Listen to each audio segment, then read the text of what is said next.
Welcome to Verbal Big Radio, where we give you a verbal image of life and we are everyday people. Like to welcome you all to the show, which is a good show. You're going to enjoy the show. You're going to love the show.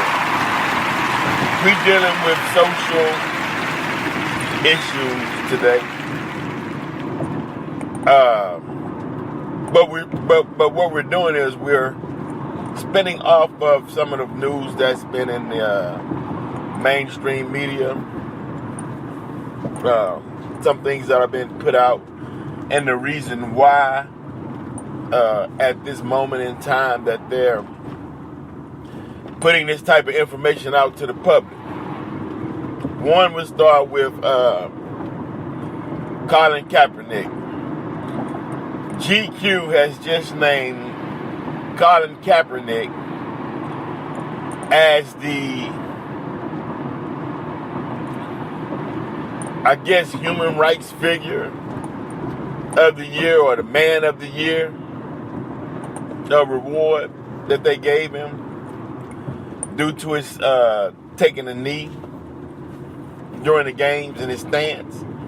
They compared him with Muhammad Ali and Jackie Robinson. Now, I don't have a problem with Muhammad Ali,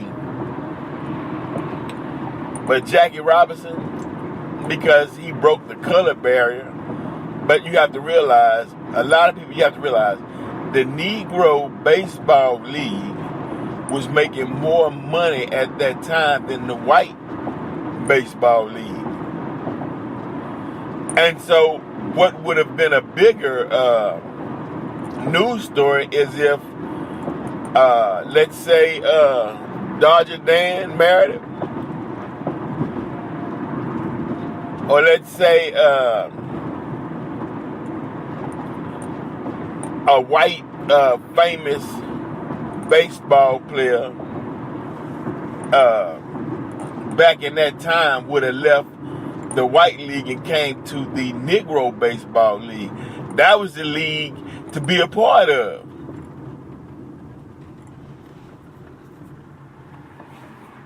That's the problem.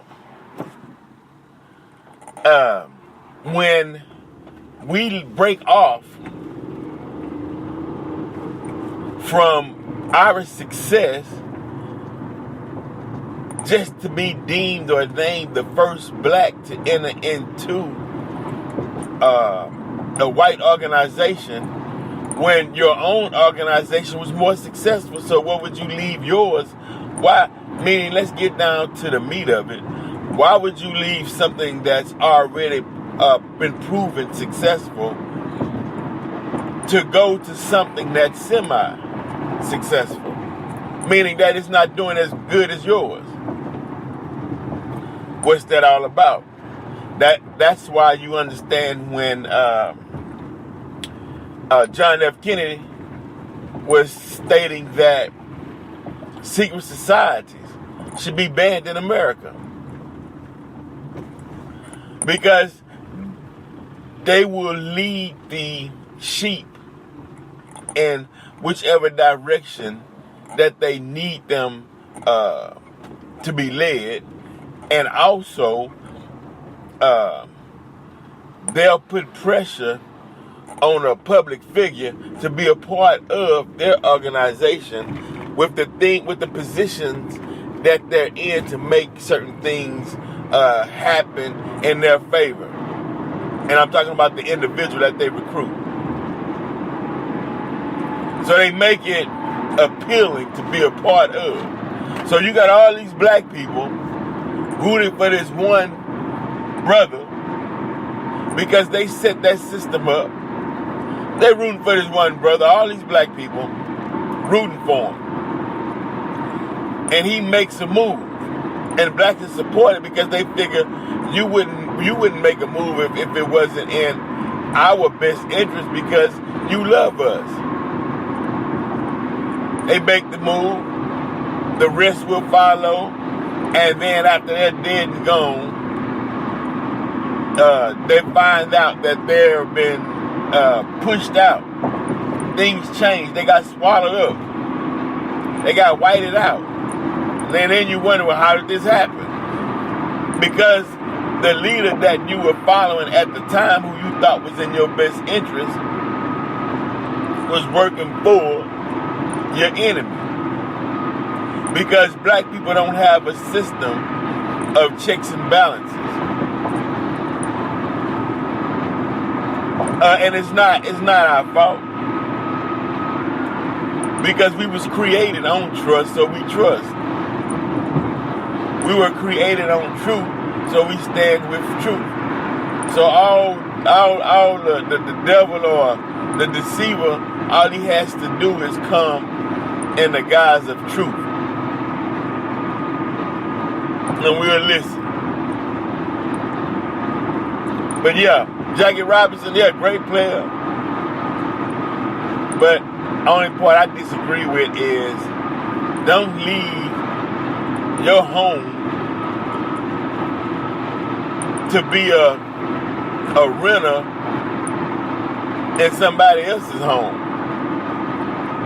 In your home, you walk around like how you want to walk around in your house. Use your kitchen, your whole backyard. This is your castle. When you leave your castle, you're a guest in somebody else's house, and so you don't have full range to roam around the house like you want to, or like if the house was yours. You just a visitor. So you give up your home to become a visitor. Mathematically, that never made sense to me. I don't know. But that's the point I'm trying to make. Don't leave your success to want to be a part of something that wasn't as successful as yours, just to prove to the world that you've been accepted, which was false because you've never been accepted. If I'm lying, you can Google how many baseball players, whether they be black Americans, black from Dominicans, black from Puerto Rico, El Salvador, wherever you call it, ask how many times have they went into a stadium and got called the N-word in baseball and traveling. Check that out if you think I'm lying. So him breaking the color barrier, and the color barrier is never broke, because you can't make somebody accept you in their heart. You can make them follow the rules, but as soon as the eye of justice turns his head, they'll be on you. And then when the eye of justice turns back to see what's going on, they'll put their hands in their pocket and act like I didn't do anything. The charades. That's a prime example. Because this is... Oh, man, there's a lot to talk about. This is something that shouldn't have been. So, that's a psychosis. That's why I say it's either post-traumatic slavery disorder or slave K ultra. It's either one of those two.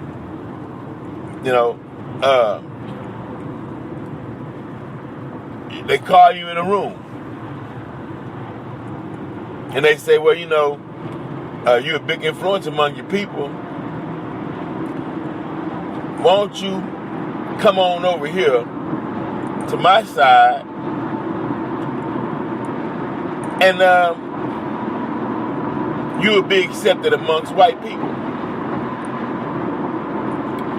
And he starts off probably, and I'm just speculating, but why would I want to be accepted amongst your people when my people already accept me?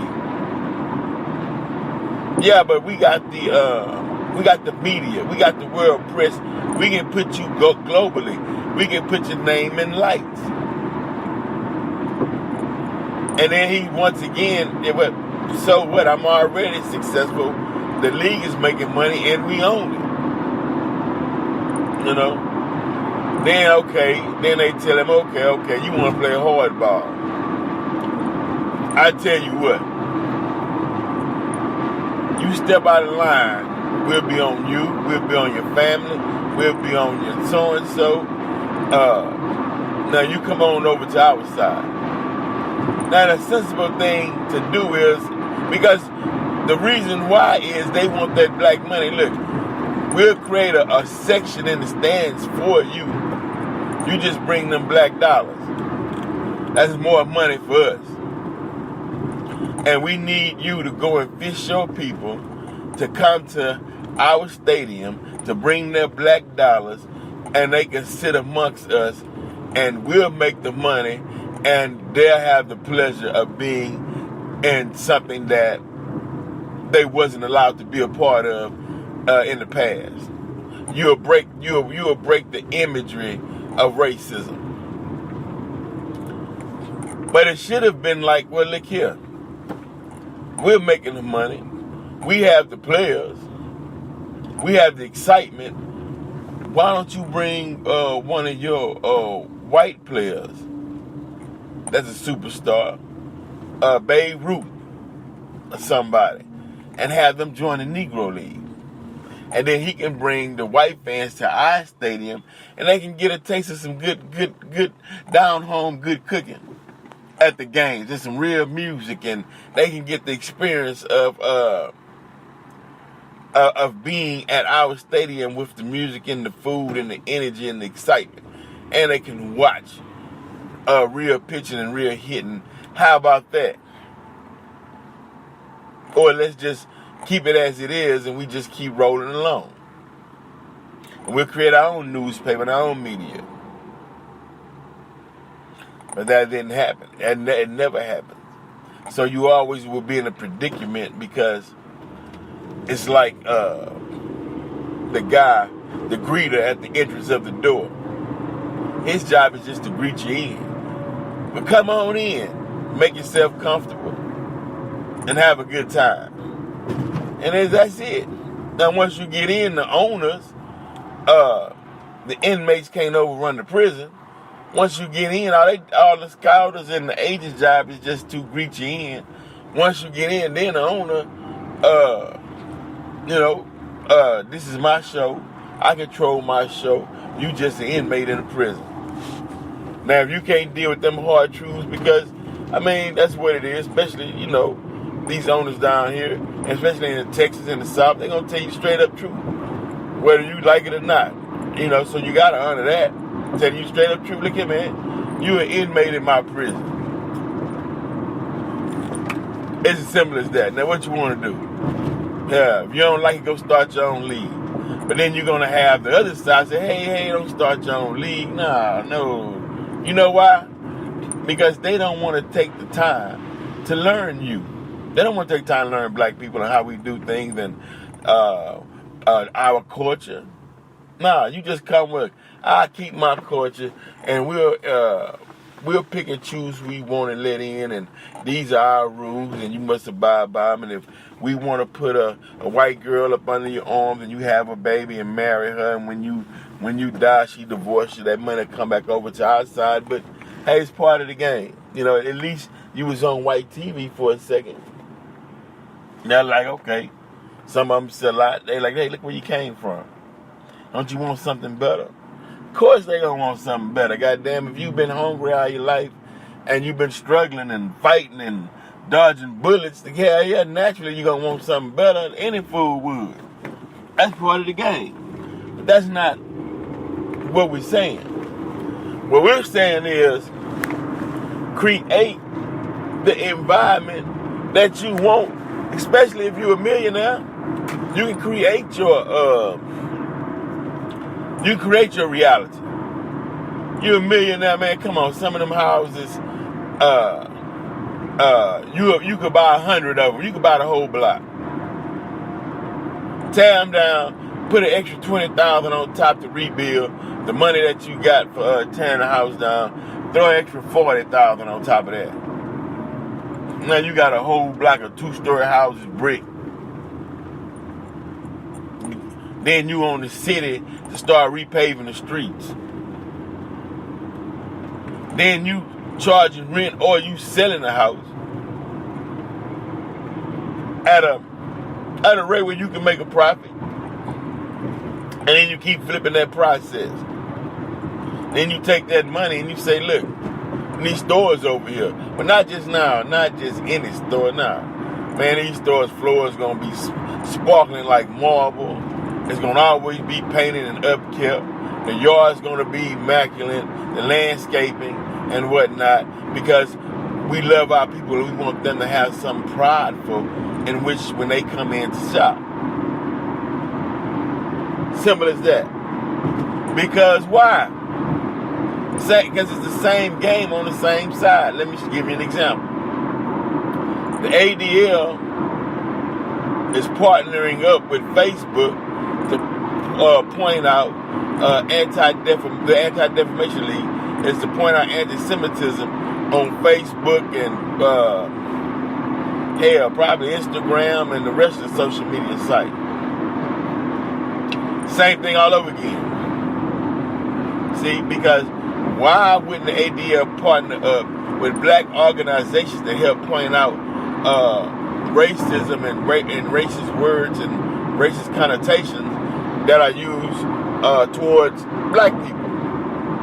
When they come over to the black side, when they join organizations and help monitor the hate speech that are used towards black people every day, you never run out of work. ADL will be you would have work for days. And we're talking about racism that goes on in this country, in America. We're dealing with that. Why don't the ADL join up with the black organizations to help get rid of and point out hate speech in America that goes on every day against black people? Why don't Facebook get with the black organizations in America to help point out and go after hate speech in America? Why don't black people realize that these organizations, and some of them which get government grants, government funding, would not join a black organization to point out the hate speech against black Americans every day? You never see it. Now, another thing that really trips me out, right, is the fact that we don't see it. Now, when you go back in history, we know that who founded the NAACP. We know they didn't have a black president for a while. We know that they told NAACP if members of them come to the Million Man March, they'd lose some funding, so they stayed away. So when you powerless, but your strength is only in your name.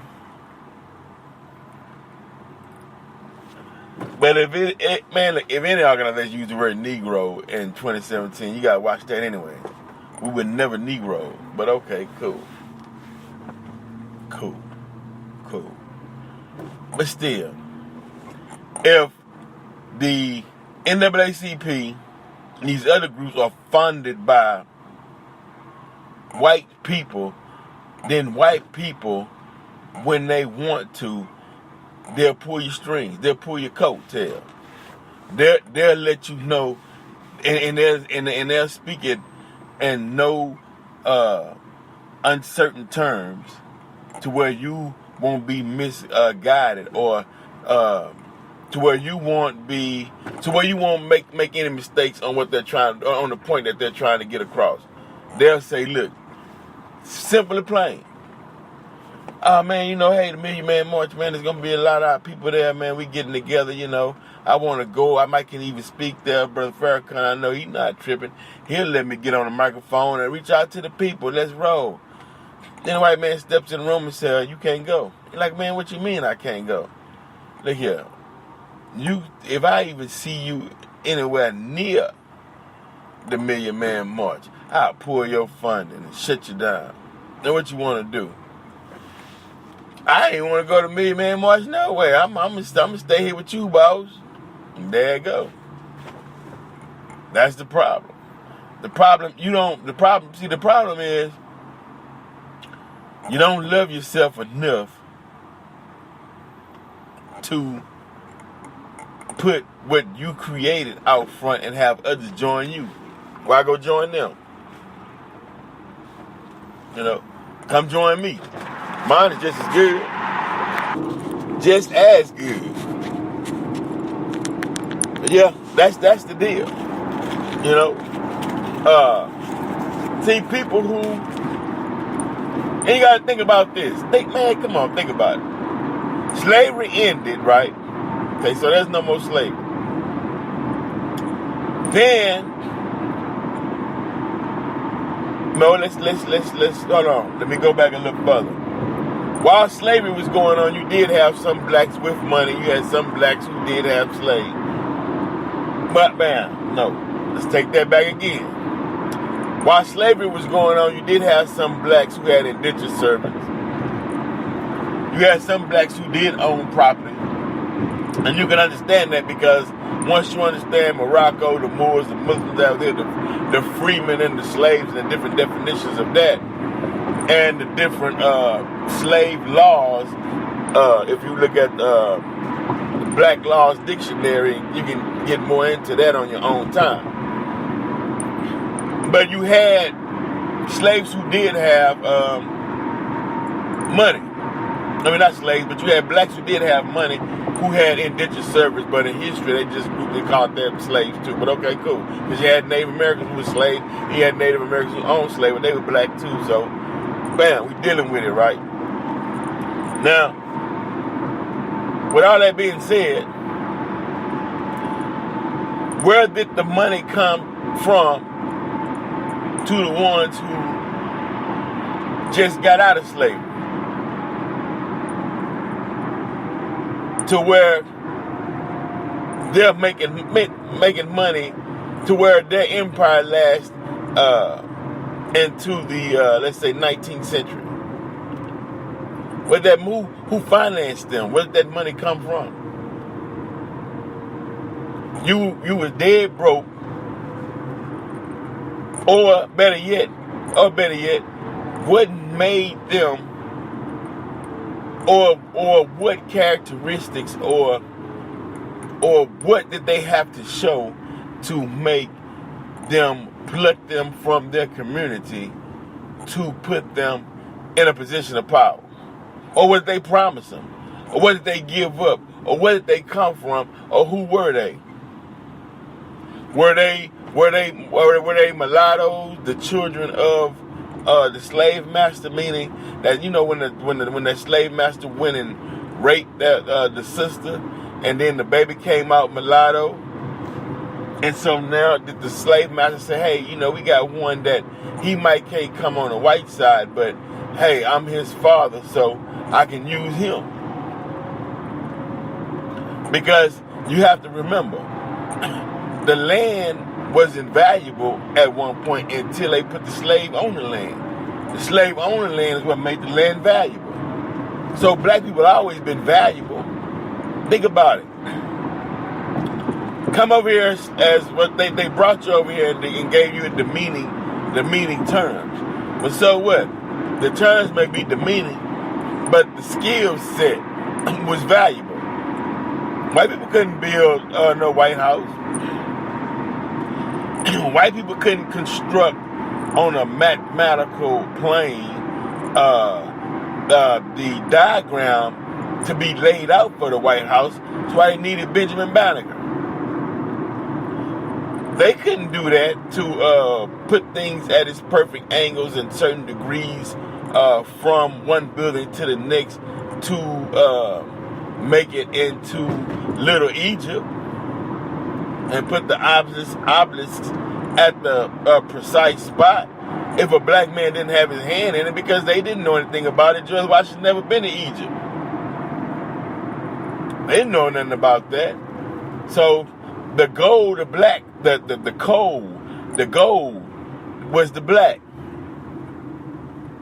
Meaning, bam, put it like this. You can call gold, what's a derogatory term we can use? That's something that means less than. You can call gold dung, right? D-O-N-G, as in the Vietnamese dung, they money currency, right? And at the present rate, the Vietnamese dung currency is trading at 0.00008, right? Meaning that's damn near less than a penny. Okay. So what? You can call gold, change names, start calling gold dung, but it's still gold. It still carries its weight and value. Care what terminology you put on it, because of its actions. So you can call black people slaves, you can call black folk Negroes, you can call them whatever derogatory term that they chose to, but the fact still remains, you wouldn't have been able to build a country, or white folks wouldn't have been able to withstand the heat of that sun, or because they tried whites as slaves first, or you wouldn't have been able to know how to mark Egypt without the help of black people. It would have been impossible. So you can put dust on a diamond, but it's still a diamond. You dig what I'm saying? Don't matter. You can play the game. All the king's horses and all the king's men couldn't put Humpty Dumpty back together again. And you goddamn right. But who was the king's horses? Horses can't, all the king's horses, if you talking about literally, a horse can't put nothing back together. It's an animal. But the horses represents the scholars. All his scholars and all the king's men represent the soldiers. Couldn't put the black man back together again. The Humpty dance is your chance to do the hump. Give me the music. They still couldn't put him back together again. But who put him back together again? As lightning shining from the east to the west, so shall it be at the coming of the Son of Man. Who was the Son of Man that came from the east to the west? I don't give a damn. You could debate Saudi Arabia. You can debate East Asia. You can debate Mecca. You can debate Melcher. You can debate all, it don't matter. As lightning shining from the east to the west, so shall it be at the coming of the Son of Man. So the Son of Man came from the east. I don't care what you call it. He came when what was his job? Give back the keys and the crown to the lost found. Who is the lost found? The children of God, who was cut up into 13 pieces and scattered all over America, and all in the original colonies. And he came and raised up one who could speak the language.